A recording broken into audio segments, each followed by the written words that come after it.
بسم اللہ الرحمن الرحیم۔ ناظرین کرام السلام علیکم۔ ایک بار پھر آپ کی خدمت میں تاریخی ناول، تاریخی کہانی لے کر حاضر ہوا ہوں، اور میں نے جیسے پہلے آپ کے ساتھ وعدہ کیا تھا کہ میں سلطان صلاح الدین ایوبی کے بارے میں آپ کو بتاؤں گا کہ جب مصر کی حکومت اس کے پاس چلی گئی تو اس کو شروع میں کیا کیا مشکلات درپیش آئے۔ چنانچہ ان مشکلات پر قابو پانے کے لیے ان کے دیرینہ دوست، ان کے انٹیلیجنس آفیسر جن کا نام علی بن سفیان تھا اور جن کو وہ عراق سے ساتھ لے کر آئے، ان کا بہت بڑا ساتھ دیا تھا۔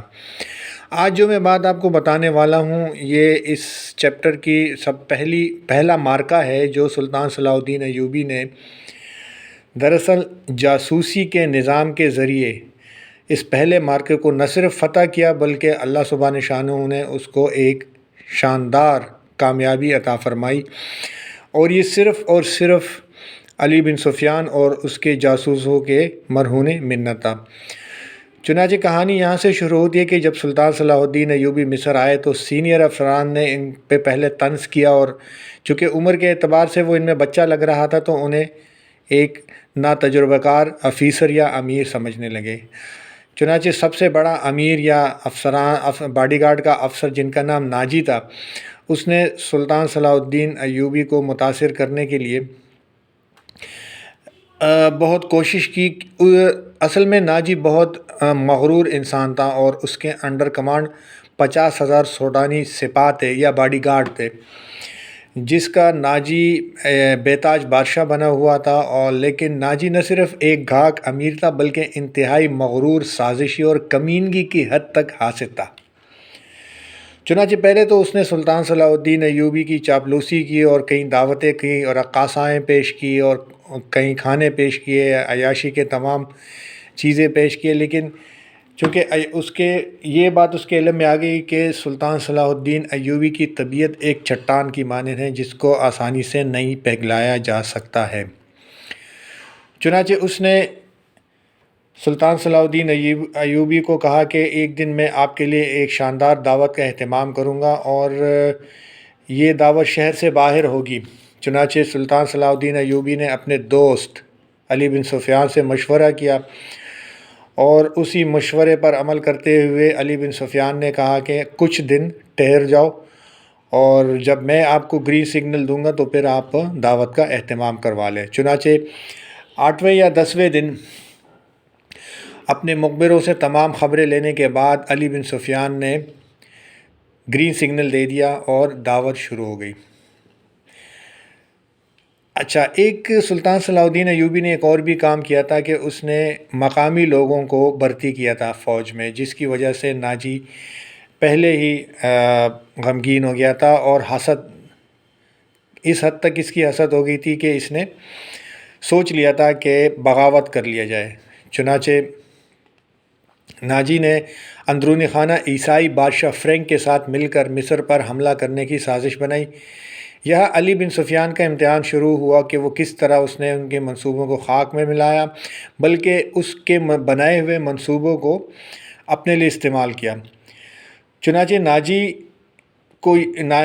ناجی کی عادتوں کے بارے میں علی بن سفیان کو پہلے سے معلوم تھا کہ یہ عورتوں کا دل دادا ہے، لہٰذا اس نے ایک بڑی چالاکی کے ساتھ ایک لبادہ اڑا اور بردہ فروش کا بیس بدل کر اپنی ایک ٹرین شدہ جاسوسہ کو ایک رقاصہ کی شکل میں ناجی کو فروخت کر دیا، اور یہ رقاصہ جس کا نام ناجی تھا اپنے حسن میں بے مثال تھی۔ چنانچہ جب سلطان صلاح الدین ایوبی کی دعوت کی گئی تو اسی رقاصہ اس کا نام زکوئی تھا، اسی رقاصہ کو ناجی نے استعمال کیا اور اس کو دعوت کے والی رات سلطان صلاح الدین ایوبی کے خیمے میں بھیجا۔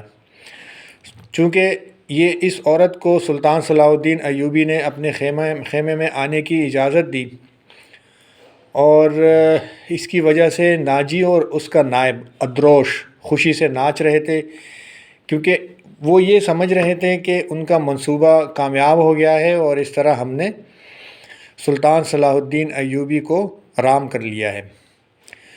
چنانچہ حالانکہ حقیقت میں زکوئی جو تھی وہ علی بن سفیان کی ہی جاسوسہ تھی، اور جب علی بن سفیان کے مطابق علی بن سفیان کے مطابق ان کے ٹریننگ کے مطابق زکوئی نے ناجی کو شیشے میں اتارا اور ناجی اسے اپنا بندہ سمجھنے لگا، تو اس نے اپنے حرم میں اس کو رکھ لیا، اور اسی دوران ناجی نے 2 جاسوسوں کو عیسائی بادشاہ فرینک کی طرف بھیجا، جس کا علم زکوئی کو ہوا، اور زکوئی نے اپنی ڈیوٹی انجام دیتے ہوئے سلطان صلاح الدین کی طرف جانا چاہا، لیکن اسی دوران ایک عورت نے اس پر وار کیا۔ یہ وار اتنا کارگر تھا کہ اس کا خون بہنے لگ گیا، لیکن زخموں کی تاب لاتے ہوئے اور زخموں کو ایک طرف بلا کر اس نے اپنی ڈیوٹی نبھائی اور سلطان صلاح الدین ایوبی کے پاس پہنچ گئی، اور سلطان صلاح الدین ایوبی کو بتایا کہ آپ جو ہیں وہ 2 گھڑ سوار روانہ ہو گئے ہیں شاہ فرینک کی طرف، آپ فوراً ان کو پکڑوا لیں۔ چنانچہ اسی وقت اور یہ کہتے ہوئے حکیموں نے بڑی کوشش کی زکوئی کو بچانے کے لیے، لیکن وہ بیچاری نہیں بچ پائی کیونکہ زخم بہت گہرا تھا، اور اس طرح وہ بیچاری فوت ہو گئی، لیکن مرنے سے پہلے اس نے ایک زبردست کارنامہ کیا۔ اب ڈیوٹی شروع تھی۔ سلطان صلاح الدین ایوبی کا اصل کام تھا کہ وہ کس طریقے سے اس کے لائے ہوئے میسج کو، اس کے لائے ہوئے پیغام کو اپنے لیے استعمال کرے۔ چنانچہ پہلے تو سلطان صلاح الدین ایوبی نے اپنے گھوڑے دوڑائے اور اس کو پکڑوا لیا، ان سواروں کو رستے میں ہی پکڑوا لیا۔ جب وہ آ گئے تو ان سے ناجی کا لکھا ہوا ایک طویل پیغام تھا ان کے پاس، جو ان سے برآمد ہوا، جس کا مختصر طور پہ خلاصہ یہ تھا کہ اس نے صلیبیوں کے بادشاہ فرینک کو لکھا تھا کہ وہ فلاں دن اور فلاں وقت یونانیوں، رومیوں اور دیگر صلیبوں کے بحریہ سے بحر روم کی طرف مصر میں فوجیں اتار کر حملہ کر دے۔ حملے کے اطلاع ملتے ہی 50,000 سوڈانی جو امیر مصر کے خلاف بغاوت کر دے گی۔ مصر کی نئی فوج حملے اور بغاوت کا بے و مقابلہ نہیں کر پائے گی۔ اس کے عوض ناجی نے تمام مصر یا مصر کے بڑے حصے کی حکمرانی کی شرط پیش کی۔ چنانچہ سلطان صلاح الدین ایوبی نے پیغام لے جانے والے دونوں سواروں کو تہہ خانے کی قید میں ڈال دیا، اور اسی وقت اپنی نئی فوج کا دستہ بھیج کر ناجی اور اس کے 3 نائبین کو ان کے مکانوں میں نظر بند کر کے پہرے لگا دیا۔ ناجی کے حرم کی تمام عورتیں آزاد کر دی گئی، ان کے ذاتی خزانے کو سرکاری خزانے میں ڈال دیا گیا، اور ساری کارروائی خفیہ رکھی گئی۔ چنانچہ سلطان صلاح الدین ایوبی نے علی بن سفیان کی مدد سے ناجی کے اس خط میں جو پکڑا گیا تھا حملے کی تاریخ کو مٹا کر اگلی تاریخ لکھ دی، اور 2 ذہین آدمیوں کو یہ پیغام دے کر شاہ فرینک کی طرف روانہ کر دیا گیا۔ ان آدمیوں کو یہ ظاہر کرنا تھا کہ وہ ناجی کی طرف سے بھیجے گئے ہیں۔ چنانچہ انہیں روانہ کر کے اس سوڈانی فوج کو مصری فوج میں مدغم کرنے کا حکم روک دیا۔ 8ویں روز پیغمبر واپس آ گئے، وہ ناجی کا پیغام دے کر آئے، اور فرینک کا جواب بھی ساتھ لے آئے ناجی کے نام۔ فرینک نے لکھا تھا کہ حملے کی تاریخ سے 2 دن پہلے سوڈانی فوج بغاوت کر دے تاکہ صلاح الدین ایوبی کو صلیبیوں کا حملہ روکنے کی کوشش نہ کر سکے، اس کو ہوش نہ رہے۔ علی بن سفیان نے صلاح الدین ایوبی کی اجازت سے ان 2 پیغمبر کو نظر بند کر دیا۔ یہ باعزت نظر بندی تھی جس میں ان دونوں کے آرام اور بہترین خوراک وغیرہ کا اہتمام کیا گیا تھا۔ یہ ایک احتیاطی تدابیر تھی تاکہ یہ راز فاش نہ ہو جائے۔ صلاح الدین ایوبی نے بحر روم کے ساحل پر ان مقامات پر اپنی فوج کو چھپا دیا جہاں صلیبیوں کی بحریہ کو لنگر انداز ہونا اور فوجیں اتارنی تھی۔ اس نے ان مقامات سے دور اپنی بحریہ بھی چھپا دی۔ حملے میں ابھی کچھ دن باقی تھے۔ ایک مورخ سراج الدین نے لکھا ہے کہ سوڈانی فوج نے صلیبیوں کے حملے سے پہلے ہی بغاوت کر دی، جو صلاح الدین ایوبی نے طاقت سے نہیں بلکہ ڈپلومیسی اور حسن سلوک سے دبا لی۔ بغاوت کی ناکامی کی وجہ یہ بھی تھی کہ باغیوں کو اپنا سالار ناجی کہیں نظر نہیں آ رہا تھا، اور نہ اس کا نائب ادروش نظر آیا۔ وہ سب قید میں تھے، مگر ایک مورخ ہیتاچی لکھتا ہے کہ سوڈانی فوج نے حملے کے بہت بعد بغاوت کی تھی۔ تاہم یہ دونوں مورخ باقی واقعات پر متفق نظر آتے ہیں۔ دونوں نے لکھا ہے کہ سلطان صلاح الدین ایوبی نے ناجی اور اس کے نائبین کو قید میں سزائے موت دے کر رات کے وقت گمنام قبروں میں دفن کر دیا۔ ان دونوں مورخوں نے اور تیسرے مورخ لین پول نے بھی صلیبیوں کی بحریہ کے اعداد و شمار ایک ہی جیسے لکھے ہیں۔ وہ لکھتے ہیں کہ خط میں دی ہوئی تاریخ کے عین مطابق صلیبیوں کی بحریہ، جس میں شاہ فرینک کی، یونان کی، رومیوں کی اور سسلی کی بحریہ شامل تھی، متحدہ کمان میں بحر روم میں نمودار ہوئی۔ مورخوں کے اعداد و شمار کے مطابق جنگی جہازوں کی تعداد 150 تھی۔ اس کے علاوہ 12 جنگی جہاز بہت بڑے تھے، ان میں مصر میں اتارنے کے لیے فوج تھی۔ اس فوج کا صلیبی کمانڈر المیرک تھا۔ جن بادبانی کشتیوں میں رسد تھی، ان کی تعداد کا صحیح اندازہ نہیں کیا جا سکتا۔ جہاز 2 قطاروں میں آ رہے تھے۔ سلطان صلاح الدین ایوبی نے دفاع کی کمان اپنے پاس رکھی۔ اس نے صلیبیوں کی بحریہ کو ساحل کے قریب آنے دیا۔ سب سے پہلے جہاز لنگر انداز ہوئے۔ اچانک ان پر سلطان صلاح الدین ایوبی کی طرف سے آگ برسنے لگی۔ یہ منجنیقوں سے پھینکی ہوئی شعلے تھے اور آگ کے گولے اور ایسے تیر بھی تھے جن کے پچھلے حصے میں جلتے ہوئے شعلے لگے ہوئے تھے، یعنی آگ کے تیر۔ مسلمانوں کی برسائی ہوئی اس آگ نے جہازوں اور کشتیوں کے بادبانوں کو آگ لگا دی۔ جہاز لکڑی کے بنے ہوئے تھے، فوراً جل اٹھے۔ ادھر سے مسلمانوں کے چھپے ہوئے جہاز آ گئے اور انہوں نے بھی آگ برسانی شروع کر دی۔ یوں معلوم ہوتا تھا جیسے بحر روم جل رہا ہو۔ صلیبیوں کے جہازوں کا رخ موڑ کر ایک دوسرے سے ٹکرانے اور ایک دوسرے کو جلانے لگے۔ ان میں سے بہت سے صلیبی فوج سمندر میں کود گئے۔ ان میں سے جو سپاہ ساحل کی طرف آئے وہ سلطان صلاح الدین ایوبی کے تیر اندازوں کا نشانہ بنے۔ ادھر نور الدین زنگی نے شاہ فرینک کی سلطنت پر حملہ کر دیا۔ فرینک نے اپنی فوج کو مصر میں داخل کرنے کے لیے خشکی کے ذریعے روانہ کر دیا تھا۔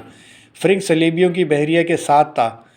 اسے اپنے ملک پر حملے کی اطلاع ملی تو بڑی مشکل سے جان بچا کر اپنے ملک میں پہنچا، مگر وہاں کی دنیا ہی بدل گئی تھی۔ چنانچہ بحر روم میں صلیبیوں کا متحدہ بیڑا نظر آتش ہو گیا اور فوج جل کر اور ڈوب کر ختم ہو گئی۔ صلیبیوں کا ایک کمانڈر المیرک بچ گیا۔ اس نے ہتھیار ڈال کر صلح کی درخواست کی، جو بہت بڑی رقم کے عوض قبول کر لی گئی۔ یونانیوں اور سسلی والوں کے کچھ جہاز بچ گئے تھے۔ سلطان صلاح الدین ایوبی نے انہیں اپنے جہاز واپس لے جانے کی اجازت دے دی، مگر رستے میں ایسا طوفان آیا کہ تمام تر بچے کچے جہاز بھی غرق ہو گئے۔ 19 دسمبر 1169 کے روز صلیبیوں نے اپنے شکست پر دستخط کیے اور سلطان صلاح الدین ایوبی کو تاوان ادا کیا۔ بیشتر مورخین اور ماہرین حرب و ضرب نے سلطان صلاح الدین ایوبی کی اس فتح کا سہرا اس کی انٹیلیجنس سروسز کے سر باندھا۔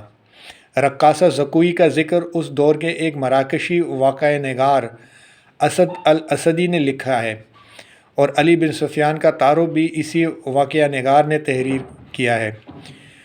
اور یہ تو ابھی ابتدا تھی سلطان صلاح الدین ایوبی کی زندگی کی، آگے تو بہت مارکے ہونے تھے، بہت چیزیں آنی ہیں سامنے، اور اس میں بھی زیادہ اہمیت سلطان صلاح الدین ایوبی کا جسے سمجھ لے کہ ریڑھ کی ہڈی، وہ اس کا انٹیلیجنس نظام ہے، انٹیلیجنس نیٹ ورک ہے۔ جو زمین کے اوپر جنگیں تو لڑتی ہی ہے، لیکن زیادہ تر جنگیں وہ انڈر گراؤنڈ لڑتی ہے، اور دشمنوں میں کس طریقے سے اپنے جاسوس گھساتی ہے اور وہاں سے معلومات لیتی ہے۔ اس ایک خط کے پکڑے جانے سے، خط کے بارے میں پتہ چلنے سے آپ کے علم میں یہ بات آئی ہوگی کہ انٹیلیجنس کے حوالے سے کوئی ایک خبر بھی کبھی کبھی تاریخ کو بدل دیتی ہے، اور کبھی کبھی بظاہر فاتح فوج کو شکست دلا دیتی ہے۔ لہٰذا آئندہ انشاءاللہ دوسری ویڈیو میں حاضر ہوں گے اور سلطان صلاح الدین ایوبی اور اس کے انٹیلیجنس نیٹ ورک سے متعلق آپ کو مزید ویڈیو دکھائیں گے۔ تب تک کے لیے اجازت دیجیے۔ اللہ نگہبان۔